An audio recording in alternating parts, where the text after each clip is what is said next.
Oh, hey, bienvenue à toutes et à tous. Pour commencer, laissez-moi vous expliquer le principe de ce vlog.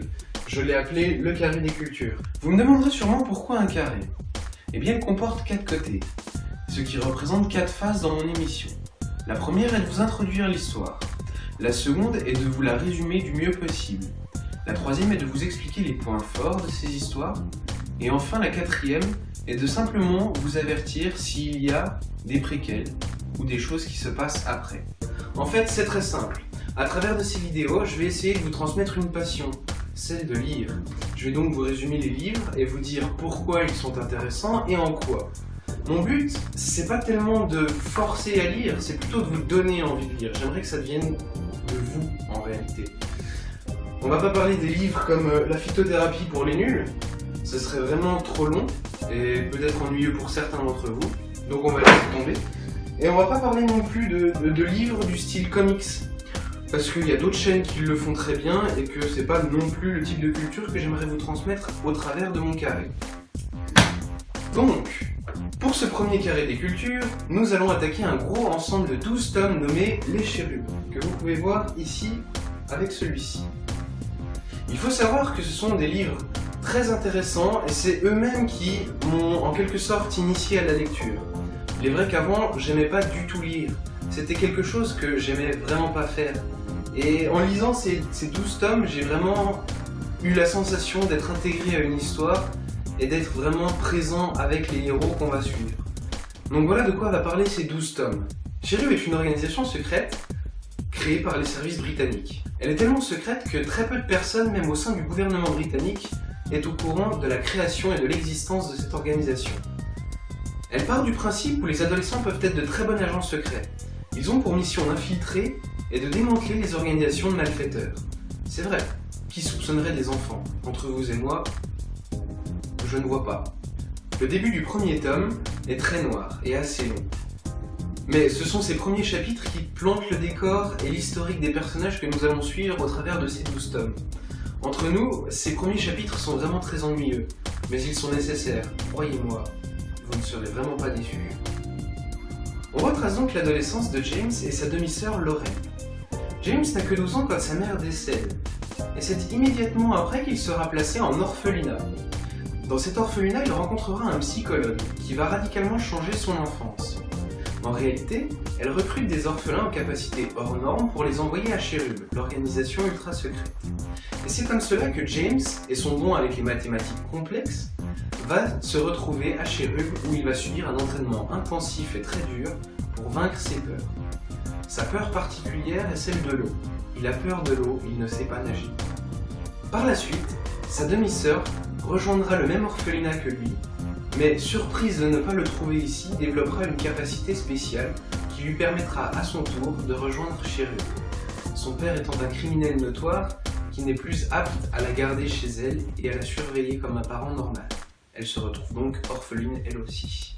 Au fur et à mesure des missions, nous allons découvrir que Lorraine a des avantages très particuliers par rapport à son demi-frère. Les t-shirts sont un système de grades qui permet de représenter à chaque adolescent de l'organisation de Chérubes à quel niveau il se situe dans une hiérarchie, comme dans une institution militaire. Le t-shirt orange, qui symbolise les invités de Chérubes. Ils n'ont absolument aucun moyen de communiquer avec les autres personnes présentes dans l'organisation, sauf si le directeur leur permet ou permet aux autres chérubins de leur communiquer des informations. Le t-shirt rouge représente les enfants, ceux qui n'ont encore pas passé d'examen final pour être agents opérationnels. Il est en général porté par des enfants de moins de 11 ans, mais aussi par les agents qui ont raté leur test de 100 jours. Le t-shirt bleu ciel symbolise les agents qui commencent leur entraînement de 100 jours parmi Chérubes. C'est ceux qui vont devoir affronter 100 jours de douleur dans un pays prédestiné où ils vont devoir survivre et réussir plusieurs missions. Le t-shirt gris signifie que ces agents ont réussi leurs 100 jours d'épreuve. Ils sont à présent aptes à vivre des missions plus dangereuses les unes que les autres. Le t-shirt bleu foncé est une récompense pour avoir accompli un exploit au cours d'une mission, ou avoir sauvé la vie de quelqu'un de l'organisation. Et enfin, pour les enfants de Chérubes, il y a le dernier grade, le t-shirt noir. Il représente en réalité la plus haute distinction qui puisse être faite à Chérubes. C'est-à-dire qu'il faut avoir réussi plusieurs exploits héroïques pour pouvoir se voir discerner ce t-shirt-là. Lorraine, la demi-sœur de James, l'obtiendra avant lui et sera donc la plus jeune à obtenir le t-shirt noir de Cherub. Le t-shirt noir est en réalité le plus souvent donné aux agents ayant atteint 18 ans, c'est-à-dire la majorité. Étant donné qu'ils sont à l'âge adulte, ils ne peuvent plus faire partie de l'organisation de Cherub. Ils ne correspondent plus au profil des enfants. Mais le t-shirt noir n'est pas la seule récompense qu'ils peuvent avoir à cet âge-là. En effet, s'ils décident de rester à Cherub, ils recevront un t-shirt blanc, celui qui symbolise le fait d'être instructeur. Par la suite, ils devront enseigner aux autres enfants de Cherub ce qu'ils ont appris durant leur adolescence. James ainsi que ses compagnons sont bien sûr formés à tout type d'arts martiaux. Ils sont nécessaires pour leur mission par la suite. Ils ont aussi une formation en manipulation informatique et deviennent des hackers de haut rang. Ils sont aussi entraînés au sport extrême.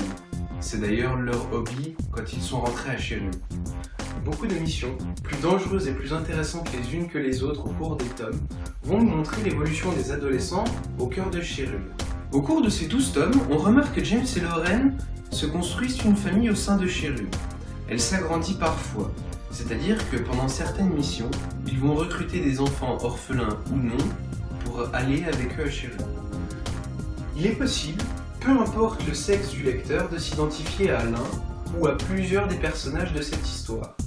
Car en effet, James et Lorraine ne partiront jamais seuls en mission.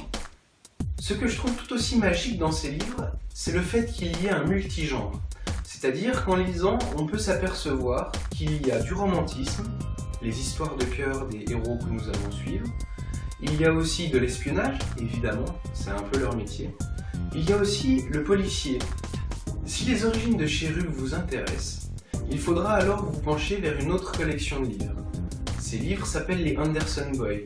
Ils sont toujours écrits par la même personne, c'est-à-dire Robert Mouramor. Mais ceux-ci décrivent la création de Cherub. Ils nous expliquent en effet pourquoi le nom Cherub a été utilisé et choisi, pourquoi l'organisation a été créée et dans quel but. C'est l'un des seuls aspects négatifs de ces 12 tomes qui sont la partie centrale de l'histoire, car en effet, dans aucun de ces 12 tomes, il n'est expliqué pourquoi le nom Cherub, pourquoi elle a été créée et comment elle a été créée, qui en est l'auteur, qui a eu l'initiative de le créer.